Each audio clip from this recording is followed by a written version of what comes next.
All right, so a lot on the finance or economics desk table as well. We'll talk in a moment about the budget implications of the SANDFs Mobility Exit Mechanism. And this is a scheme which is aimed to incentivize members close to retirement to do so. So we'll just put a pause on that for a second, because there's another big story that affects all of our lives in South Africa. Because if you own stuff, you got to pay interest. You're going to have to listen to the Reserve Bank, and some reports coming in earlier today from various news agencies that the Deputy Reserve Bank Governor has tendered his resignation, and we're talking about Kuben Naidu here.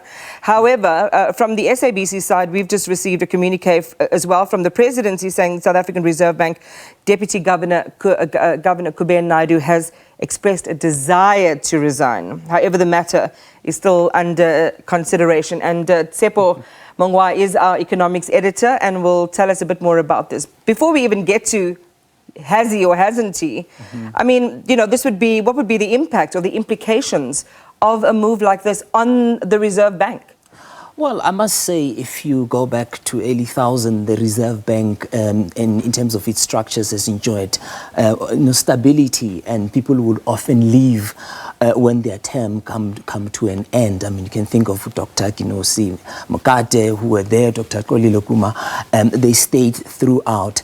And what you are starting to see is, if indeed it's a trend, when Daniel Minele left, you'll remember, I think it was in 2019, in June when he left, it happened 6 months prior to that. Another Deputy Governor, Francois Groep, had also resigned, and that was not expected. But you see, what was slightly different with Groep is that the message was well communicated in advance, that he had expressed that he doesn't want to stay much longer and he wanted to leave. And also what is concerning is that often what we have seen is that the successors to the governor are often chosen among the deputy governors. So there's a very clear succession plan that the Reserve Bank has actually ensured that they undertake.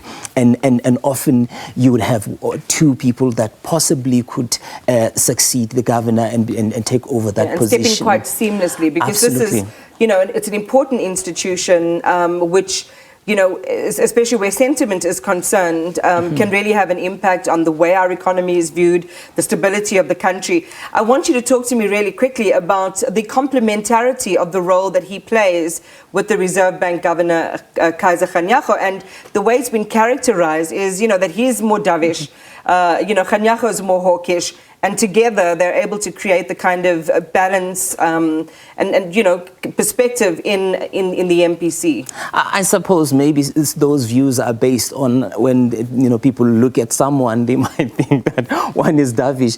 But I mean, I'm sure Governor, there are times when he comes across as being more dovish. But of course, he plays a very important role. He's head of the financial stability cluster, a role that the current governor of the Reserve Bank was responsible for when he was still the deputy governor of the Reserve Bank. So that's to ensure that there's a whole lot of alignment in terms of our financial institutions, the soundness and the safety of how banks conduct themselves, and indeed how safe they are in the whole broader economy. I mean, it's curious because it's 5 months away from the end of his term, and given, as you say, people tend to stay until the end, I really hope something terrible hasn't happened, you know, from a personal perspective as well, that might have fueled such an early decision. So we just hope for the best. And as always, we'll wait to hear, and we'll get some clarity on whether or not such a decision or a move exists.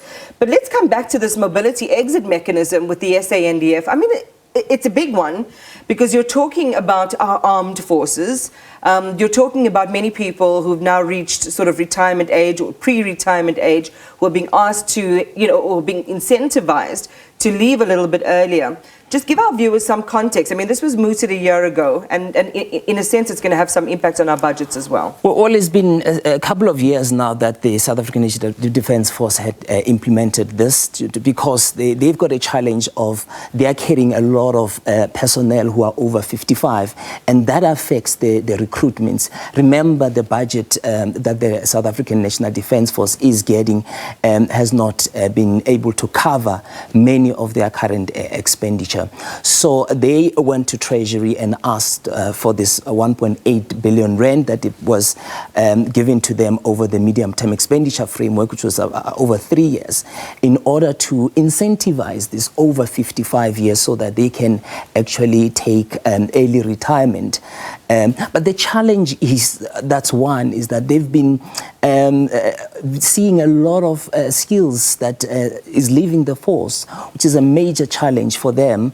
And number two is that they had planned that the number should be kept at 3,000. And what you are seeing is that the number is actually beyond that. And they are losing the personnel that they don't want to. A couple of years ago, they actually went to court. Some of this personnel who wanted to take advantage of this benefit went to court because the head of the National Defence Force would not allow them to exit because it will deplete or it will affect some of their skills. But still, they are still seeing people that they don't want to leaving the force. Mainly those experienced white men that they need are living in big numbers. I mean, it is a conundrum that they're facing, Tshepo, both in terms of both the skills retention, but also managing the budget. We'll see how it all comes together come MDPS time. Thank you so much. Tshepo Mongoai is our economics editor.